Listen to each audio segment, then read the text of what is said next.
Při každém jednání můžeš být pěšákem anebo králem.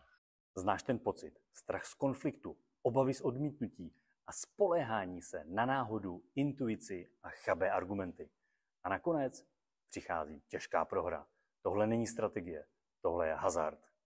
Jmenuji se Zdeněk Drexler a pohyboval jsem se v zákulisí, kde se rodila ta nejtěžší rozhodnutí.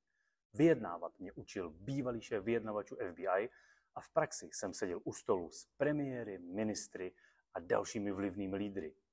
Díky spolupráci se mnou budeš přesně vědět, co, kdy a proč říct a kdy mlčet.